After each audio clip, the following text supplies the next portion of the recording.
কলকাতা মহানগরী, কলকাতার কোল সবার জন্য পাতা। আমারও ঠাঁই হয়েছে এই আনন্দনগরীতে। আসলে আজকে ২৬ জুন আমার জীবনের একটি তাৎপর্যপূর্ণ দিন। কলকাতা বসবাসের ৪২ বছর। ১৯৮৩ সালের ২৫শে জুন আমি বালুরঘাট থেকে এনবিএসটিসির বাসে কলকাতা অভিমুখে রওনা হই।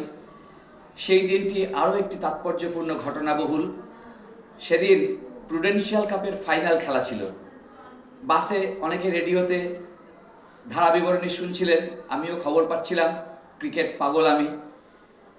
প্রথমে শুরু হলো যে খেলা, টস হেরে যায় ভারত। ওয়েস্ট ইন্ডিজ ভারতকে ব্যাট করতে পাঠায়। ভয়ঙ্কর bowler Andy Roberts, Malcolm martial, Joel Garner, ভয়ঙ্কর সব সেই বোলিংয়ের বিরুদ্ধে ভারত ১৮৩ রানে গুটিয়ে যায়। তখন ৬০ ওভারের খেলা ছিল। ব্যাট করতে নেমে ওয়েস্ট ইন্ডিজের সেই দুর্ধর্ষ দল, সেও কিন্তু খেই হারিয়ে ফেলে। অনুকূল আবহাওয়া এবং বুদ্ধিমত্তাকে কাজে লাগিয়ে আমাদের মহিন্দর অমরনাথ এবং মদনলাল দুর্দান্ত বোলিং করে প্রত্যেকে ৩টি করে উইকেট তুলে নেন।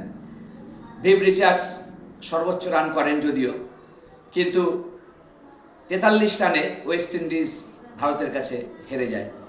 কলকাতায় পৌঁছই সকালবেলায় ২৬ জুন। খুব আনন্দ, ঢাক ঢোল কাসর ঘণ্টা নিয়ে শোভাযাত্রা।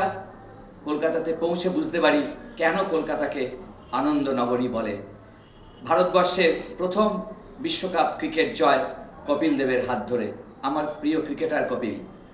আজ সেই ২৬ জুন আমার কলকাতাবাসীর কথা মনে পড়ে যায়, আর কলকাতাই আমাকে ঠাঁই দেয় তার কোলে।